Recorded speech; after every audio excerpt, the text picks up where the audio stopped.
معزز سامعین کرام، محرم اور اس میں روزوں کی فضیلت، بالخصوص یوم عاشوراء اور یہ روزہ ہم کس طرح رکھیں، اس سلسلے میں بہت ساری باتیں تفصیلی طور پر ہمارے پاس آ چکی ہیں۔ اب ایک مسئلہ یہ ہے کہ بہت سی ایسی باتیں ہیں جو عاشوراء کے تعلق سے لوگوں میں معروف ہو گئی ہیں، جو کہ اسلام کا حصہ نہیں ہے۔ انہی میں سے حضرت حسین رضی اللہ تعالی عنہ کی شہادت کا واقعہ، جو بہت ہی شد و مد کے ساتھ بیان کیا جاتا ہے، اور لوگ یہ سمجھتے ہیں کہ شاید یوم عاشوراء اس کی فضیلت حضرت حسین رضی اللہ تعالی عنہ کی شہادت سے ہی جڑی ہوئی ہے، اور وہ کربلا کے میدان کا واقعہ کچھ اس طرح بیان کرتے ہیں کہ یوم عاشوراء کی ساری فضیلت کا تعلق صرف حضرت حسین رضی اللہ تعالی عنہ کی شہادت سے ہے۔ تو اس بات کو خوب اچھی طرح سمجھ لیں اور جان لیں کہ دین اسلام تو اس شہادت سے تقریباً 40 سال پہلے ہی مکمل ہو چکا تھا، اور نبی صلی اللہ علیہ وسلم کے زمانے میں اور آپ کے بعد بہت سے صحابہ کرام ہیں جو شہید ہوئے، جو مقام میں مرتبے میں حضرت حسین رضی اللہ تعالی عنہ سے بڑھ کے تھے، لیکن ہم دیکھتے ہیں کہ ان کا کہیں تذکرہ نہیں۔ حضرت حسین رضی اللہ تعالی عنہ کی ہی شہادت کو اس طرح اجاگر کیا جاتا ہے کہ گویا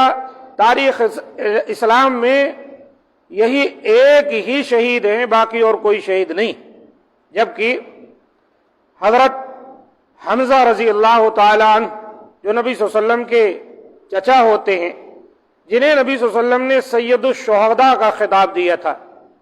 یہ آپ صلی اللہ علیہ وسلم کی زندگی میں ہی شہید ہوئے۔ اور بھی بہت سے صحابہ کرام ہیں۔ حضرت عمر فاروق رضی اللہ تعالی عنہ جو فجر کی نماز پڑھا رہے تھے، وہ بھی نبی صلی اللہ علیہ وسلم کے مصلی پر ان کو بھی نماز کی حالت میں مسجد نبوی میں شہید کر دیا گیا۔ یقینی بات ہے ان کا بھی بہت بڑا مقام و مرتبہ ہے، خلفائے راشدین میں سے دوسرے خلیفہ ہیں۔ نبی صلی اللہ علیہ وسلم نے ان کی جو تعریف فرمائی، کہا اگر میرے بعد نبوت کا سلسلہ جاری ہوتا تو عمر فاروق نبی بنتے، لیکن چونکہ نبی صلی اللہ علیہ وسلم آخری نبی ہیں، اس لیے اب کوئی نبی آنے والا نہیں۔ وہ عمر جو عشرہ مبشرہ میں سے ہیں، وہ عمر نبی صلی اللہ علیہ وسلم نے جن کا مقام جنت میں دیکھا، وہ عمر جو نبی صلی اللہ علیہ وسلم کے خسر ہوتے ہیں۔ حضرت عمر فاروق رضی اللہ تعالی عنہ کی بیٹی حضرت حفصہ رضی اللہ تعالی عنہ آپ صلی اللہ علیہ وسلم کی اہلیہ تھی، اور یہ وہ عمر ہیں کہ جن کے زمانے میں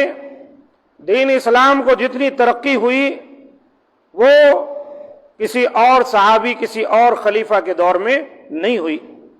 اتنے بڑے جلیل القدر صحابی، ان کا شہادت کا واقعہ تو دور کی بات ہے، ان کے حق میں لوگ اپنی زبانیں گندی کرتے ہیں۔ حضرت عمر فاروق، حضرت ابوبکر صدیق، حضرت عائشہ، حفصہ رضی اللہ تعالی عنہم اجمعین، ان تمام کے سلسلے میں تبرہ بازی سے کام لیا جاتا ہے، انہیں سب و شتم کا نشانہ بنایا جاتا ہے۔ یہ ساری چیزیں ہم کو اور آپ کو سمجھنی چاہیے۔ دین اسلام مکمل ہونے کے بعد جو بھی تاریخی واقعات پیش آئے ہیں، یقیناً یہ مسلمانوں کے لیے ایک بڑا مقام ہے۔ صحابہ کرام شہید ہو کر بہت اونچے مقام پر پہنچے ہیں۔ شہادت کوئی ایسا واقعہ نہیں ہے کہ جس کے لیے زمانے دراز تک سینہ کوبی کی جائے اور منہ پر تھپڑ مارے جائیں، گریبان چاک کیے جائیں، جبکہ نبی صلی اللہ علیہ وسلم نے فرمایا کہ جو لوگ ایسے کام کرتے ہیں وہ ہم میں سے نہیں ہیں۔ اس لیے اس بات کو خوب اچھی طرح سے سمجھنی چاہیے ہم کو اور آپ کو کہ عاشوراء کا روزہ حضرت موسیٰ علیہ السلام کو اور ان کی قوم کو جو فتح اللہ تعالیٰ نے نصیب فرمائی تھی، فرعون جیسے ظالم اور جابر بادشاہ کے مقابلے میں